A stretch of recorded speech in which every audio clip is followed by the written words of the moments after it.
পদত্যাগের নাটক দেখেছে বাংলাদেশের মানুষ।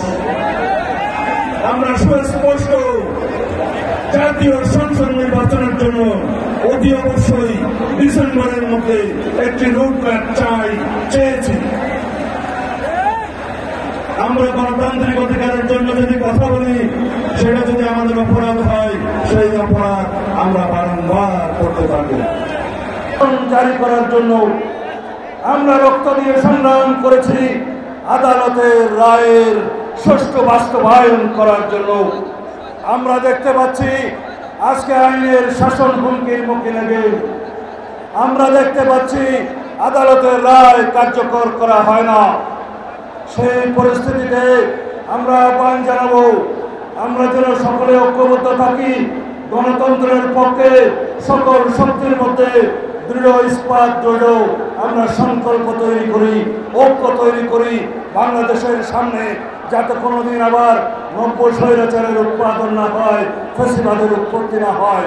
আমরা সেই রকম একটি সংবিধান চাই, সেই রকম একটি রাষ্ট্র কাঠামো চাই, সেই রকম রাষ্ট্র সংস্কার করতে চাই, যে রাষ্ট্রের মধ্যে আর কোনোদিন কোনো স্বৈরাচারের উৎপত্তি হবে না, আর কোনোদিন সংসদীয় ফেডারের উৎপত্তি হবে না, আর কোনোদিন রাষ্ট্রে স্বৈরাচারের ফ্যাসিবাদের উৎপত্তির কোনো প্রজনন স্থল হবে না।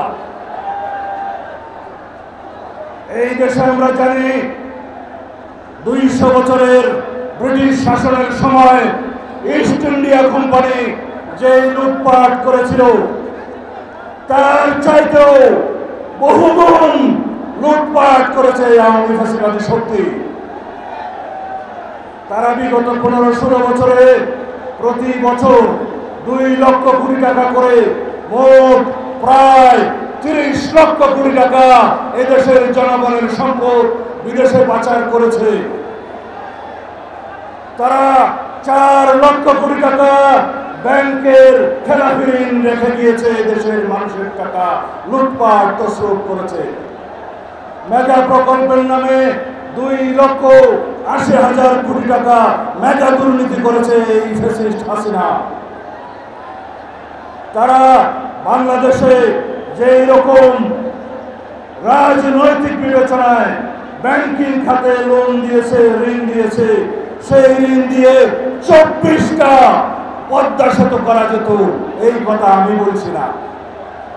এই সমস্ত তথ্য দেবপ্রিয় ভট্টাচার্যের নেতৃত্বে গঠিত শ্বেতপত্র কমিটির রিপোর্টে প্রদান করা হয়েছে। আমরা আজকে আওয়ামী দুর্নীতির ইতিহাস মানুষকে স্মরণ করিয়ে দিতে চাই। আমরা যেন পরস্পর ফ্যাসিবাদ বিরোধী গণতান্ত্রিক আন্দোলনে যে সমস্ত শক্তি আছি, তারা যেন আমরা একতাবদ্ধ হই।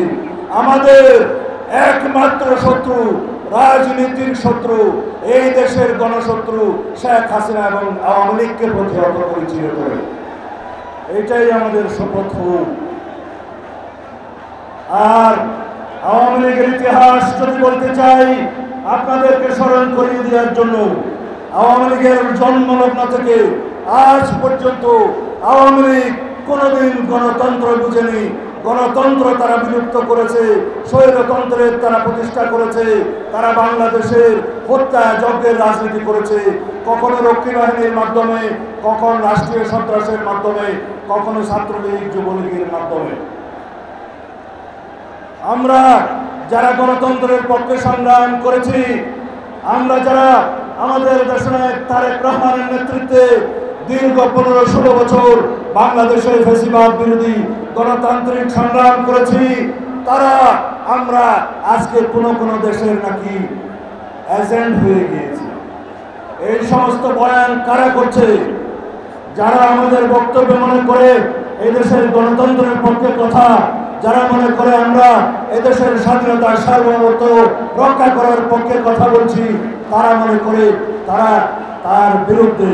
আমরা বুঝি এই দেশে পরস্পরের মধ্যে বিভেদ সৃষ্টির মধ্য দিয়ে ফ্যাসিবাদী শক্তি নতুন করে আবার পায়তারা করছে এদের মাধ্যমে বাংলাদেশে প্রবেশ করার জন্য। আমরা নির্বাচনের রোডম্যাপ চেয়েছিলাম, আমরা কারো পদত্যাগ চাইনি। পদত্যাগের নাটক দেখেছে বাংলাদেশের মানুষ। আমরা সুস্পষ্ট জাতীয় সংসদ নির্বাচনের জন্য অতি অবশ্যই ডিসেম্বরের মধ্যে একটি রুটম্যাপ চেয়েছি। আমরা গণতান্ত্রিক অধিকারের জন্য যদি কথা বলি, সেটা যদি আমাদের অপরাধ হয়, সেই অপরাধ আমরা বারংবার করতে থাকব।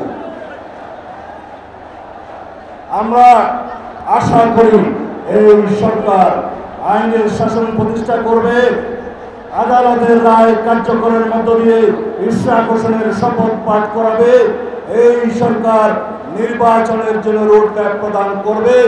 অন্যথায় যদি এই অন্তর্বর্তীকালীন নিরপেক্ষ সরকারের বিরুদ্ধে গণতন্ত্রের দাবিতে, নির্বাচনের দাবিতে বাংলাদেশের মানুষকে আন্দোলন করতে হয়, সেটা হবে ইতিহাসে একটি দুর্ভাগ্যজনক অধ্যায়।